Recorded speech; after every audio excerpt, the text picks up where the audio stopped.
Sa mga hindi pa nakakilala sa akin, I am Joy Cinco. Ayan, ako yung gumawa ng Kalondri Partners Community.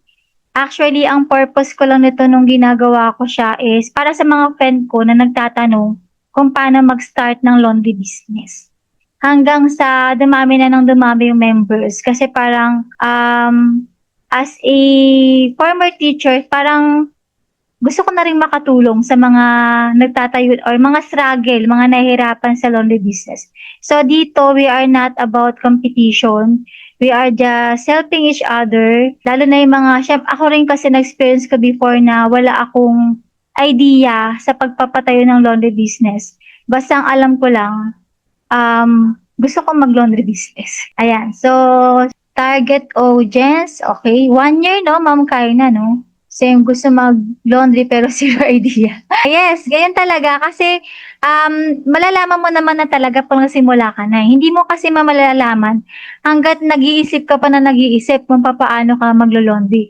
Malalaman mo pag nandun ka na, kapag on process na. Yung costing, ayan, yan din yung isa sa inaral ko, yung costing. Kasi 'di ba karamihan ng mga laundry ngayon is grabe yung price war.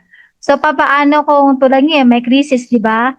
Sobrang taas na ng lahat ng bilihin. Yung plastic, yung sabon, yun na yung gas at yung kuryente.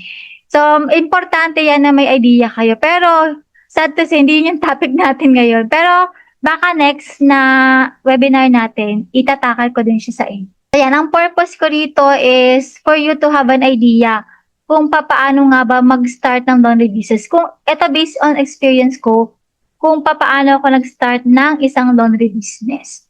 So, hindi naman to talagang agad-agad, may kita ka kaagad. Pero, ang maganda rito is natututo ka rin. So, mamaya i-discuss natin yan isa-isa.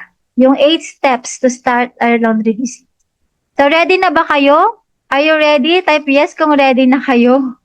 And, mas maganda meron kayong notebook at saka ballpen para hindi niyo makalimutan.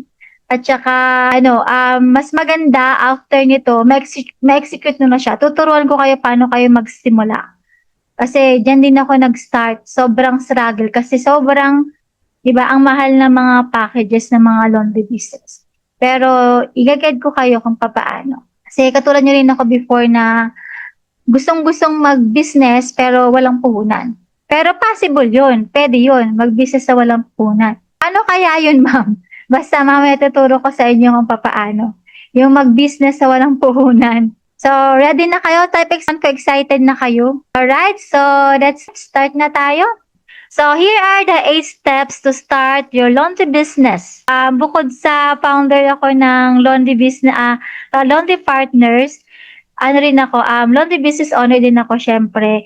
And bukod sa laundry business, may mga ibang businesses na rin ako. And also, ayan, kung meron din akong YouTube channel about laundry. Yung content ko is about laundry.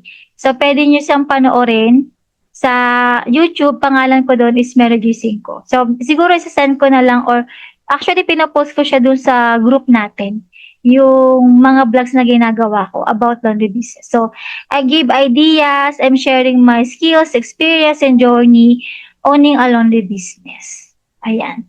So, katulad nyo rin ako before na walang nag-guide sa akin kung paano mag-laundry. So, ginawa ko tong laundry kasi, itong community, kasi yung mga ibang group, usually, di ba, kapag nagpo-post tayo ng mga questions, ang nangyayari, binibentahan tayo. Karamihan mga agent yung mga nandoon, di ba? So, parang, hindi natin alam ano bang gagawin natin. Tapos, minsan parang, iba negative pa yung mga kino-comment. So, ginawa ko itong community na to para positive at saka yung mag-guide kayo ng maayos kung paano nga ba. So, hindi tayo about competition kasi sa dami ng populasyon sa mundo, hindi natin lahat kayang i-laundry lahat ng damit nila, di ba? So, kahit magkakatabi pa yung mga laundry business, sa sobrang dami sa isang bahay, madaming mga laundry, maraming, sa isang bahay, di ba, maraming usually numbers of people, like yung isang pamilya. So, hindi natin kaya na accommodate lahat. So, kahit magkakatabi pa. Pero, Actually, ang laundry business, ano to, kahit anong negosyo naman eh, patibayan talaga ng loob to. Hindi to pwede sa, mina-mindset ko na kayo hindi to pwede sa mga may hinang loob.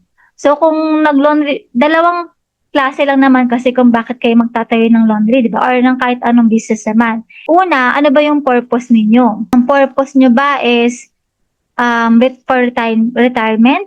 Yun ba yung purpose ninyo? Retirement? Or parang, ano lang, part-time, habang nagtatrabaho ako, gusto ko meron akong another na pagkakitaan. Or pwede rin naman na gusto mo mag-succeed dito sa laundry industry. So, depende. Iba-iba tayo ng purpose. May kanya-kanyang purpose tayo dito. Alright? So, kayo, anong purpose nyo? Sige nga, pwede niyo i-type ko anong purpose ninyo. Kung gusto nyo ba ng, ano ba yung purpose nyo? Bakit gusto nyo magtayo ng laundry? O sa mga magsisi na laundry, ano yung purpose ninyo? Ang purpose nyo ba is for retirement? Or sa mga OFW na syempre parang after nilang for passive income, income generate. Sabi ni Ma'am Kaina, income generate. Yes, oo, tama. Kahit anong business naman income generating talaga yung kailangan natin. Passive income, di pa naman talaga nating masasabi na passive income. Siguro semi-passive income. Pag may system ka na, kasi pag nag-uumpisa ka pa lang, kahit anong business naman, hindi mo kasi talaga siyang pwedeng iwan. Lalo kapag mga first year ka pa lang sa business, hindi mo talaga siya pwedeng iwan. So, kailangan ayusin mo muna yung, yung system na meron ka dun sa business. Or unless, mag-aano ka, magpa-franchise ka, 'di ba? So pag franchising, parang although medyo pricing nga lang ang franchising, pero ano na, may system na kasi yun susundin na lang. 'Di ba parang Jollibee? So may system na siya. Nasabi ni Sir Charlie, nakapagod maging employee. Yeah, oo. Actually, yan din yung isang reason ko. Nga pa, ano pala din ako, former public school teacher ako. So, dati akong teacher sa senior high, nagtuturo ako sa mga public, sa mga senior high, yung mga estudyante ko. Kaya, mahilig talaga ako sa ganito. So, naisip ko siya na di na ako nagtuturo. So, why not? Turo ko naman to sa mga aspiring laundry business owner. Totoo yun, nakapagod maging employee. And of course, may purpose naman si Lord kung bakit tayo nilagay dito. So, yun nga, kaya tinatanong ko kayo kung anong purpose ninyo. So, ano to parang gift to ni Lord, binigyan tayo ng vision, kung ano yung vision natin sa buhay natin. So, hindi lang to para sa pamilya natin, kundi para din sa mga taong umaasa sa atin, di ba? And of course, di ba, karamihan ng small business owner, tayo yung halos mabuhay sa gobyerno kasi 60% of the businesses is small.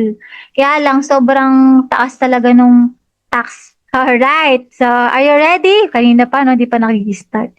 Okay, so here are the 8 steps to start your laundry business. So merong 8 akong ginawa. Actually, ano ko lang to, experience ko lang to. Wala to sa libro. Talagang based on my experience. Number 1, syempre, secure your budget and plan. Number 2, secure location. Number 3, secure your machine.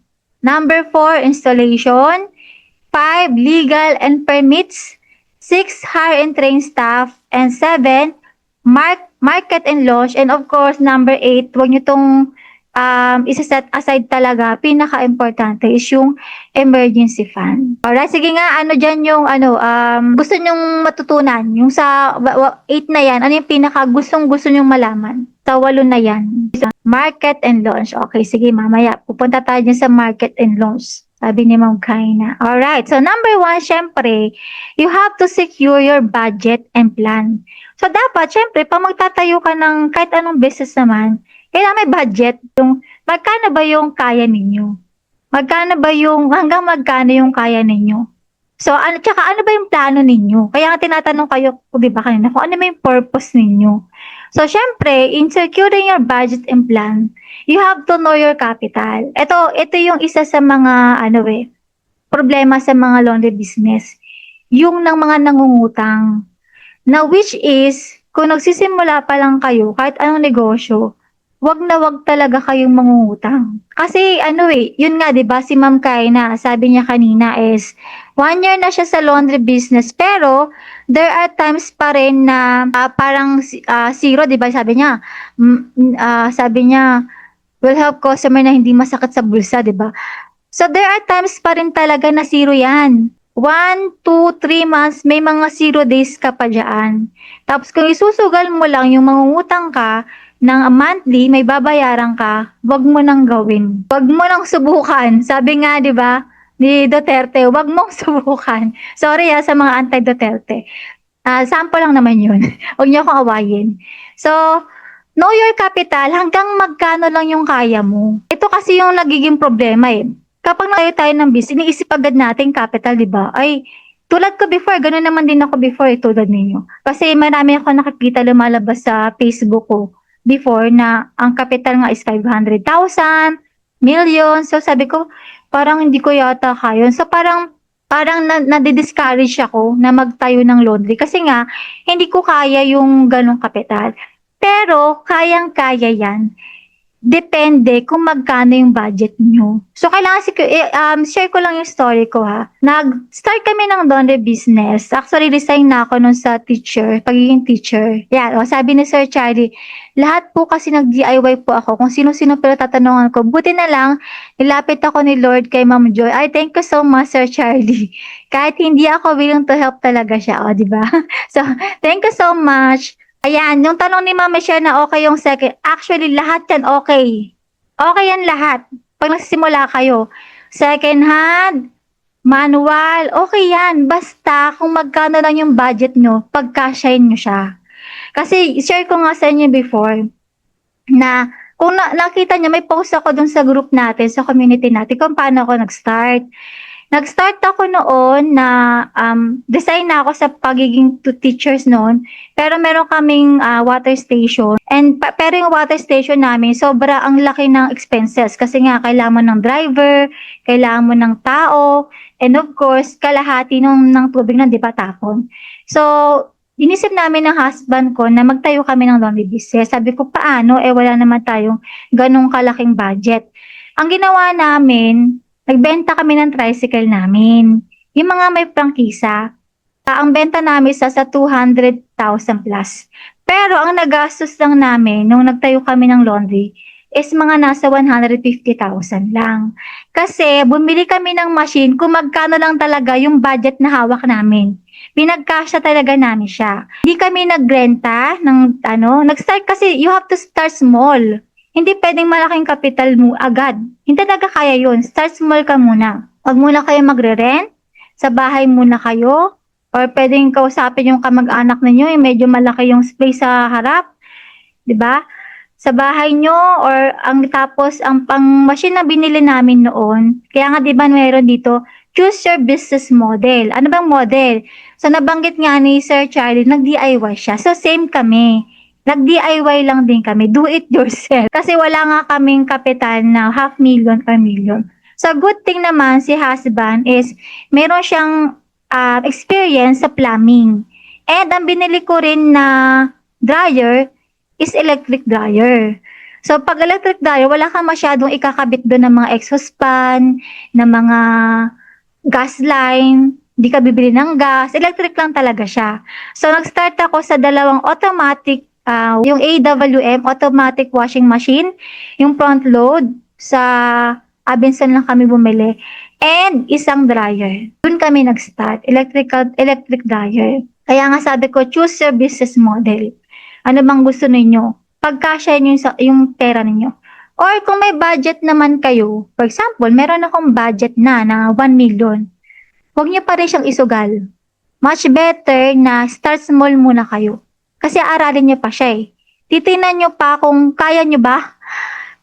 Ganun ba ako katapang para mag-business? Kasi sabi nga 'di ba, many are called but fewer lang talaga yung para sa business. 'Di ba? Kaya maraming business ang nagsasara kasi nag-start agad sa malaki na hindi pa naaral yung kasi ayun yung learning point ninyo. Pag nag-start kayo ng maliit.